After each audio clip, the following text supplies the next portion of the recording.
Bismillahirrahmanirrahim. Assalamualaikum warahmatullahi wabarakatuh. Alhamdulillahirabbil alamin. Allahumma shalli ala sayyidina Muhammad wa ala ali sayyidina Muhammad. Peserta didik Madrasah Aliyah Unggulan Kiai Haji Abdul Wahab Hasbullah. Alhamdulillah sampai pada hari ini kita masih diberi kesehatan untuk melanjutkan kajian Ramadan kita, khususnya pembahasan tentang puasa. Pada pertemuan sebelumnya kita sudah sampai pada pembahasan tentang hal-hal yang membatalkan puasa. Hal-hal yang membatalkan puasa kemarin sudah kami sebutkan ada dua. Yang pertama yaitu makan dan minum, kemudian masuknya sesuatu ke dalam perut melalui lubang anggota tubuh yang terbuka. Hari ini kita akan melanjutkan pembahasan tentang hal-hal yang membatalkan puasa yang jumlahnya ada 7. Yang nomor 3 adalah al-qai'u al-muta'ammadu fihi. Artinya apa? Muntah tetapi dengan sengaja.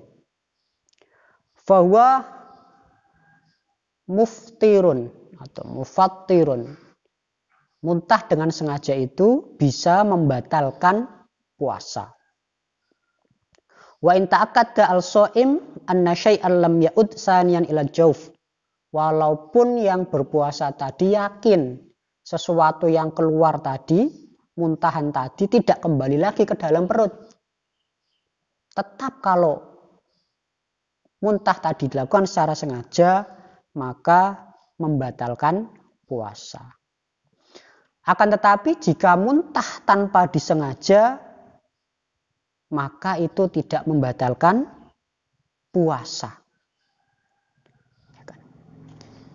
Hal ini sesuai dengan hadis Rasulullah SAW, man dara'ahu qai'un wa huwa shaimun falaisa alaihi qada. Falaisa alaihi qada. Jadi siapa saja yang muntah secara tidak sengaja maka dia tidak wajib untuk mengqada. Wa inis tiqa falyaqdi. Maka kalau muntah tadi dilaksanakan dengan sengaja, dilakukan dengan sengaja, maka itu bisa membatalkan puasa. Kemudian yang nomor 4, hal-hal yang membatalkan puasa adalah al-wat'u amdan. Berhubungan suami istri secara sengaja. Walau min ghairi inzal, walaupun tanpa disertai dengan inzal atau keluarnya mani. Dalil dari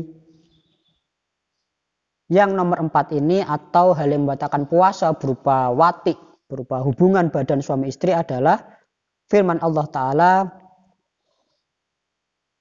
wa kulu washrabu hatta yatabayyana lakumul khaytul abyadu minal khaytil aswad minal fajr thumma atimmus siyama ilal lail wa la tubashiruhunna wa antum aqifuna fil masajid. Nah, di sini ada kata-kata wala tubashiruhun yang artinya adalah tidak boleh menggauli istri ketika sedang puasa.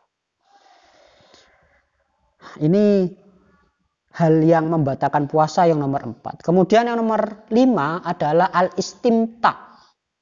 Kalau tadi ada al-wat'u yaitu berhubungan badan, ai ilajul hasyafah, masuknya hasyafah kepada alat kelamin perempuan. Yang kelima adalah al-istimta. Apa itu al-istimta? Bedanya apa dengan al-wat'u? Wa huwa istikhrajul maniyyi bi mubasyaratin. Istimta adalah keluarnya mani secara langsung. Bimubasyarati takbilin wa nahwihi. keluarnya mani, ya kan, akibat sentuhan secara langsung atau semisalnya, au biwasitotil yadi, atau dengan perantara tangan, di sini disebutkan, maka fa in ta'ammada, artinya ketika hal itu dilakukan secara sengaja itu bisa membatalkan puasa. Amma in huliba ala amrihi fala yuftir. Kalau keluarnya mani tadi dilakukan tidak secara sengaja, misalnya bermimpi kemudian ketika bangun sudah ada mani yang keluar, maka itu tidak membatalkan puasa. Kemudian di dalam kitab ini juga dijelaskan hukum mencium istri ketika bulan Ramadan. Hadza wa tukrahu al-qublah fi Ramadan. Mencium istri dalam kitab ini dijelaskan hukumnya makruh. Karohatan tahriman, artinya makruh yang mendekati keharaman liman harokat syahwatuhu. Makruh tahrim bagi orang yang melakukan disertai dengan syahwat. Rajulan kana aw imra'atan, baik laki-laki atau perempuan. Mencium istri ya yang sah ini ya, bukan orang lain tapi istri atau suami yang hukum awalnya adalah boleh. Nah, ketika dilakukan pada bulan Ramadan maka hukumnya menjadi makruh, ya kan? Mendekati keharaman makruh tahrim kalau disertai dengan syahwat. Nah, bagaimana kalau tidak syahwat? Kalau tidak syahwat, fal aula lahu tarkuha. Yang lebih utama itu bagi seseorang, kalaupun tidak disertai syahwat, tetap meninggalkan mencium istri tadi. Ya kan? Kenapa? Karena untuk menjaga-jaga. Karena kita ini, setiap manusia pasti akan terdorong syahwatnya ketika mencium perempuan, walaupun itu istri kita, agar tidak merusak puasa. Memang pernah Rasulullah mencium Siti Aisyah pada waktu bulan puasa Ramadan. Tetapi ulama menjelaskan bahwasanya bagi kita yang bukan Rasulullah itu lebih baik menjaga untuk tidak mencium istri kita, ya kan? Karena jelas antara kita dengan Rasulullah itu sangat berbeda. Kita lebih dianjurkan untuk menjaga,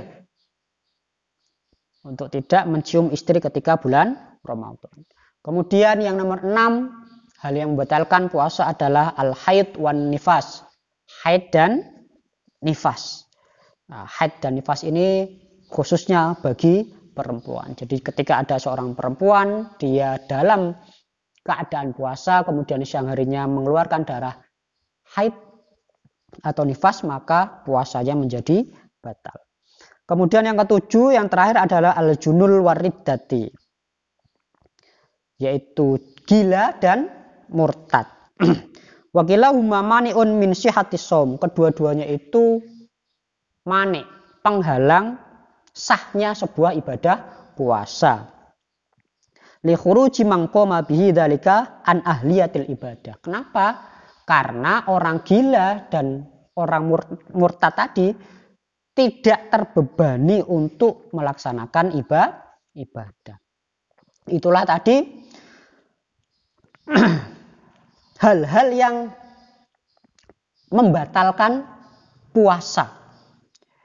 Jadi ada 7, yang pertama makan dan minum, kemudian masuknya sesuatu ke dalam perut, kemudian ada muntah secara sengaja, kemudian ada berhubungan badan suami istri secara sengaja, ada al-istimta, ya kan, secara sengaja, kemudian ada haid wan nifas, kemudian ada al-junun wariddah.